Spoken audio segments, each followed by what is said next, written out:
नमस्कार, स्वागत है आपका एक बार फिर से। और आज हम बात करेंगे भारत, इज़राइल और फ़िलिस्तीन की। हमारे प्रधानमंत्री नरेंद्र मोदी ने अभी 1 दिन पहले यूएन के एक कार्यक्रम में बड़ी हैरत अंगेज बात की। उन्होंने कहा कि हम फ़िलिस्तीन को भरपूर समर्थन देंगे। हम पहले भी देते आए हैं और अब भी देंगे। फ़िलिस्तीनियों को हमारा भरपूर समर्थन मिलेगा। और दुनिया जानती है कि इज़राइल और फ़िलिस्तीन एक दूसरे के कट्टर दुश्मन हैं, एक दूसरे को देखना नहीं चाहते हैं। कई बार दोनों के बीच जंग छिड़ चुकी है। इज़राइल की ओर से हमला किया गया है, फिर जवाब दिया गया है। हजारों लोग अब तक दोनों ओर से मारे जा चुके हैं। तो ये जो प्रधानमंत्री ने, जो हमारे नरेंद्र भाई मोदी ने जो स्टेटमेंट दिया है, इसको किस तरह से देखा जाए, इस पूरे मुद्दे पर बातचीत करने के लिए इस वक्त मेरे साथ मौजूद है, हमेशा की तरह एक्स रॉ ऑफिसर जिनको बड़ी बारीक जानकारी रहती है और रक्षा विशेषज्ञ एन के सूद साहब। और मैं नमस्कार सबसे पहले सर का स्वागत करता हूं जी। जी। नमस्कार। और दर्शकों से गुजारिश है कि वो इस वीडियो को शुरू से अंत तक देखें, चैनल को सब्सक्राइब भी करें और मित्रों को ये वीडियो ज्यादा से ज्यादा शेयर करें। तो अपनी बात शुरू करता हूं। प्रधानमंत्री मोदी ने, जैसा कि मैंने आपको बताया, कहा कि हम फलस्तीन को पूरा समर्थन देंगे, भरपूर समर्थन देंगे। आखिर इजराइल और भारत के ताल्लुकात भी तो बहुत अच्छे हैं। तो क्या असर पड़ सकता है, क्या असर पड़ेगा या कोई असर नहीं पड़ेगा, और प्रधानमंत्री ने किस इंटेंशन से ये बात कही, सर जरा बताइए, आखिर ये मसला क्या है? देखिए, ऐसा है, इंडिया की जो गल्फ पॉलिसी है अंडर पीएम मोदी, वो बड़ी एक बारीकी से पॉलिसी चल रही है। पीएम मोदी जब पावर में आए, उन्होंने गल्फ से रिलेशन बढ़ाने शुरू कर दिए। इससे पहले किसी भी हमारे प्राइम मिनिस्टर ने गल्फ में जाने की जरूरत नहीं की, चाहे पैलेस्टीन हो, चाहे इसराइल हो, चाहे सऊदी हो, चाहे जितनी जो भी ऐसी कंट्री हो। क्योंकि एक तो ऐसा है कि वहां से हमें रेमिटेंस आती थी गल्फ के अंदर से, और पैलेस्टीन को सारे गल्फ के कंट्री सपोर्ट करते थे।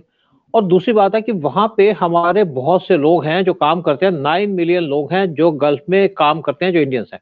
इसलिए पीएम, जो हमारी जो गवर्नमेंट थी, वो चुपचाप बैठी रहती थी, और उनका कोई क्रिटिसिज्म होता था उस पर भी नहीं बोलती थी।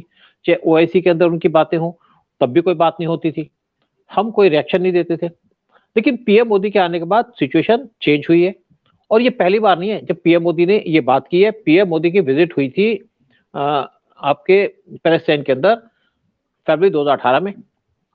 वहां जाकर के उन्होंने ये बात की थी, एक दिन वहां ठहरे थे, रात हाफ डे वो ठहरे थे, और उन्होंने वहां भी एक क्वेश्चन कहा था, इस बात को रेज किया था। इजराइल ने उस पर कोई ऑब्जेक्शन नहीं उठाया था।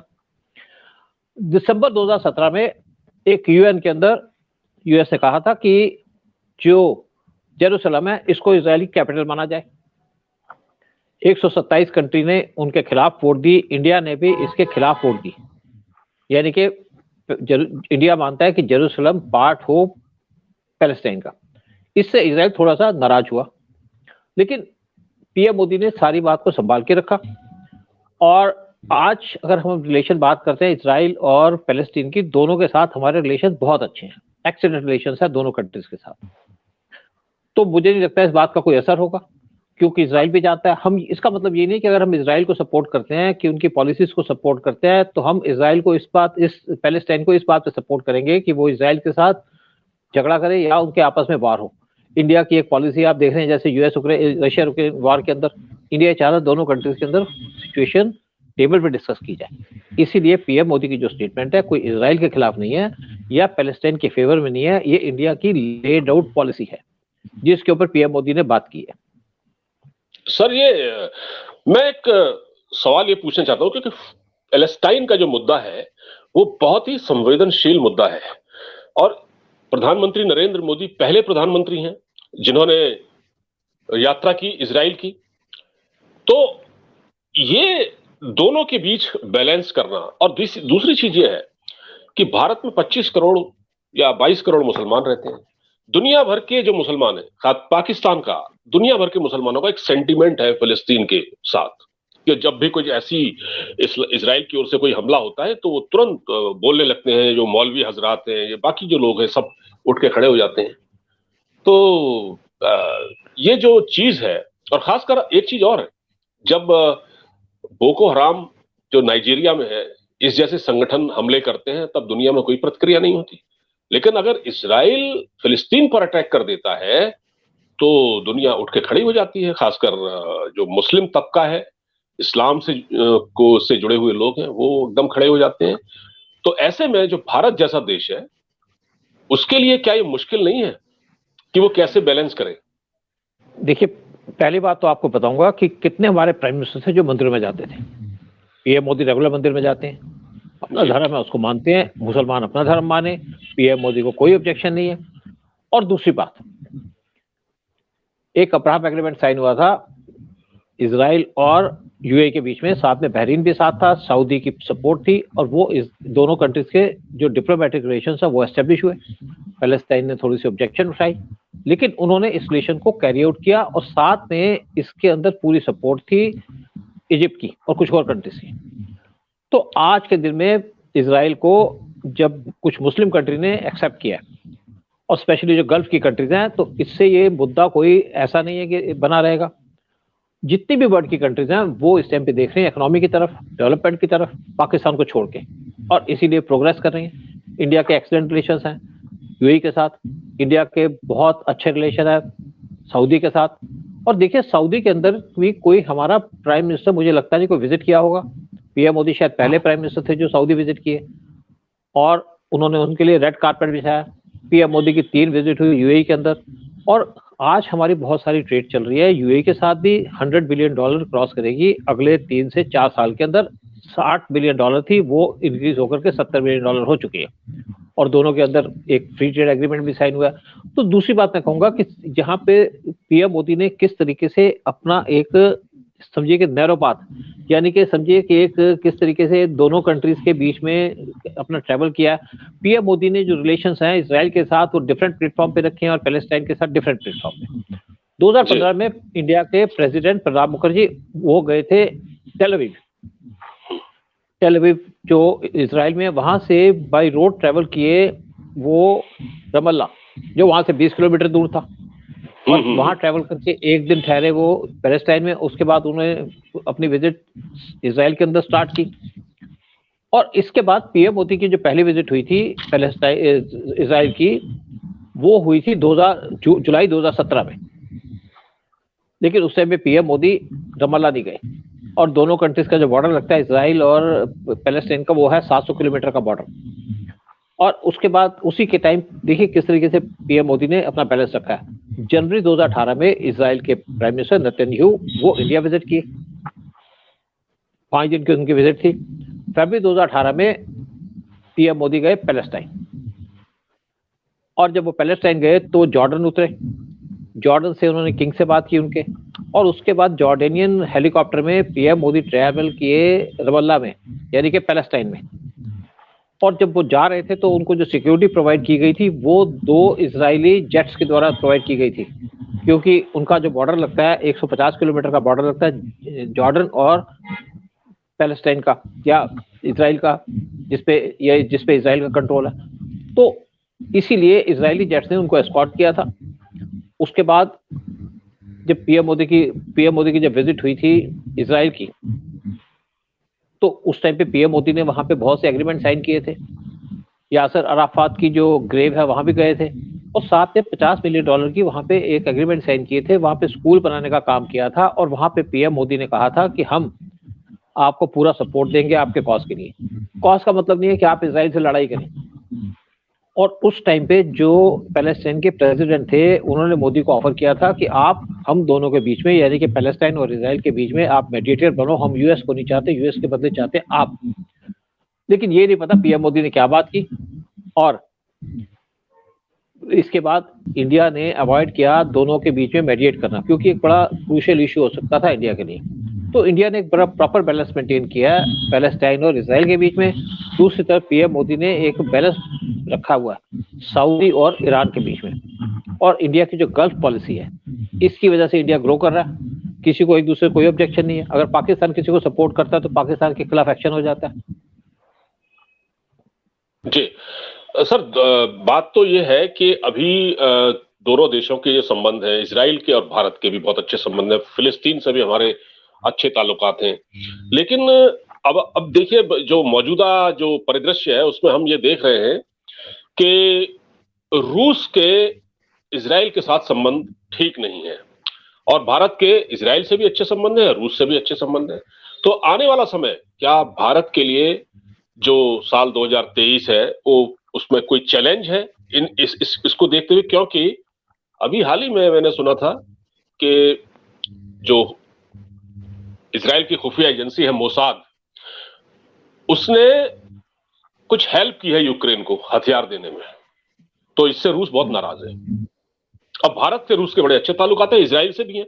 हम तो हथियार खरीद रहे हैं, सबसे ज्यादा बड़े सौदागर तो हम ही हैं इजराइल से हथियार खरीदने के मामले में। जी जी देखिए बेसिकली अब आप दूसरी तरफ देखें, अजरबैजान और जो आर्मेनिया का जो वार चल रहा था उस टाइम पे इंडिया खड़ा था आर्मेनिया के साथ, इजराइल था अजरबैजान के साथ।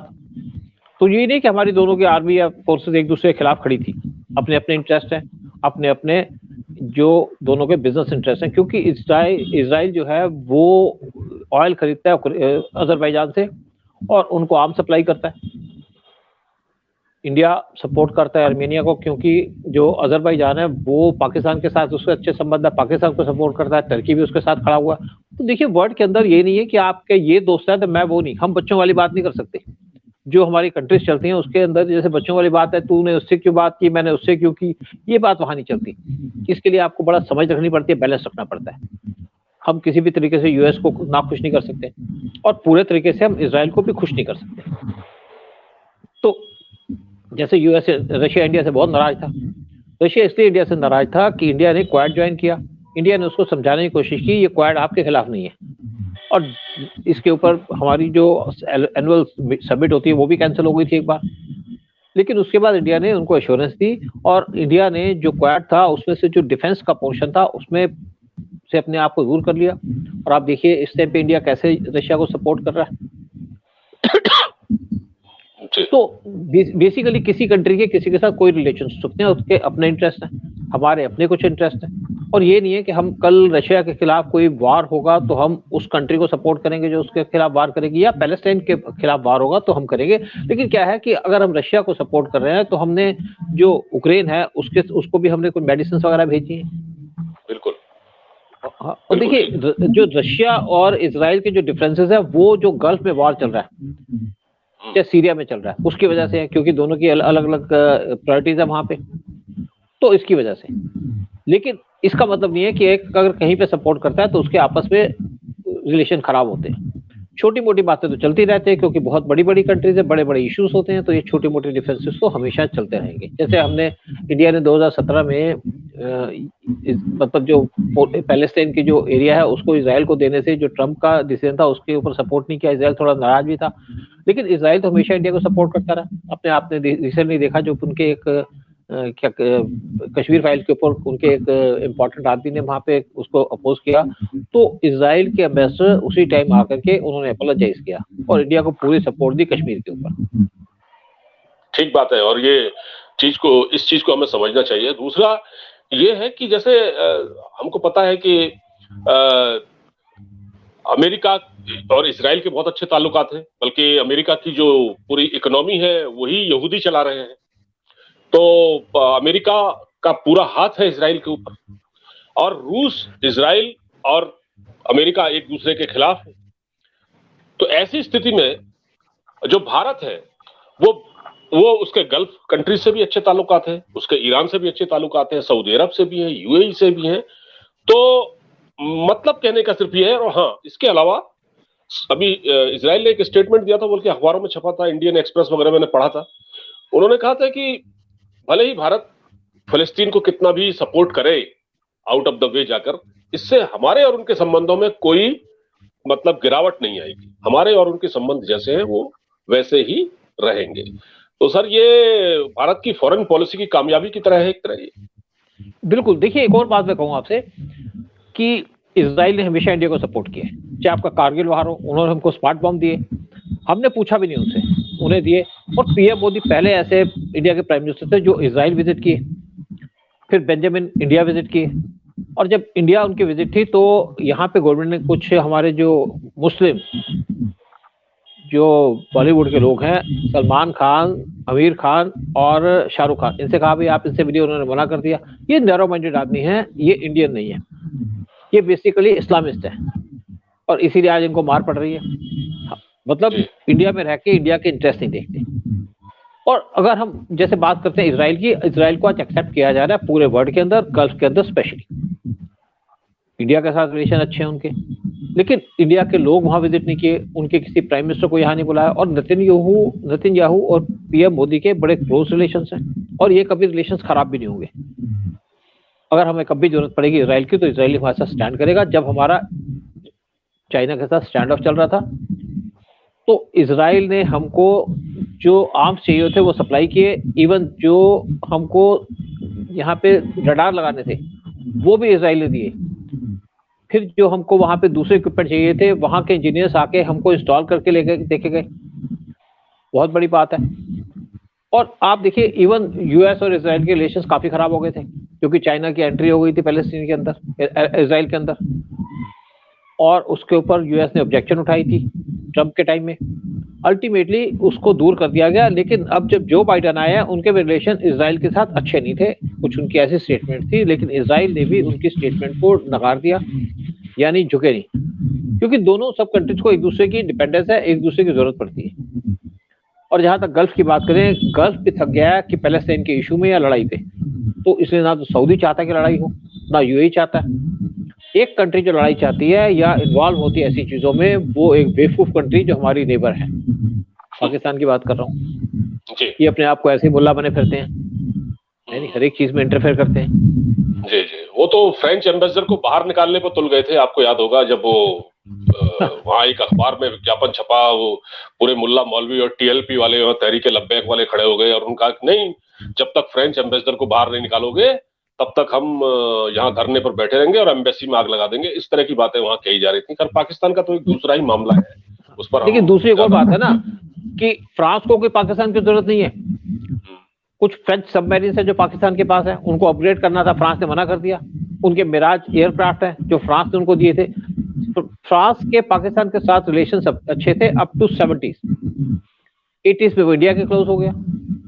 तो कई इक्विपमेंट जो पाकिस्तान को दिए गए हैं, फ्रांस के द्वारा दिए गए हैं, और फ्रांस ने उनको अपग्रेड करने से मना कर दिया। यानी कि सबमरीन और मिराज एयरक्राफ्ट, उसको फ्रांस कहता है हम अपग्रेड नहीं करेंगे। पाकिस्तान की कोई औकात नहीं है, लेकिन पाकिस्तान जगह जगह में अपने आप को ऐसे शो करता है जैसे वो बहुत बड़ी पावर है। हमारे पास, जैसे आप उनके लोगों से बात करो, जी हम न्यूक्लियर हैं, कोई न्यूक्लियर लेके बैठे रहो घास के अंदर। खाना नहीं है आपके पास, इकोनॉमी नहीं है आपकी वर्ल्ड में कोई औकात नहीं है, लेकिन पाकिस्तान की अपनी पॉलिसीज हैं। बात यह है कि अब पाकिस्तान की अहमियत तो लगभग खत्म ही हो चुकी है जब से अमेरिकन फौज अफगानिस्तान से निकली। और दूसरा ये, बस अब ये एटम बम के जरिए दुनिया को ब्लैकमेल करते रहते हैं। लेकिन अब जहां तक हम भारत से अपने इसराइल के संबंधों की बात करें और फिलिस्तीन को वहां रख कर देखें, तो लव्वो लुआब यही निकलता है कि जो भारत की फॉरेन पॉलिसी है वो कमाल का काम कर रही है इस समय। और मुझे लगता है कि भारत और इसराइल के संबंधों में किसी तरह की कोई गिरावट नहीं आएगी, और ये इसराइल खुद भी कह चुका है। इसमें किसी ज्यादा चिंता करने की जरूरत नहीं है। सर, आप हमसे जुड़े, आपका बहुत बहुत धन्यवाद इस एनालिसिस के लिए। जय हिंद सर। जय हिंद, जय भारत।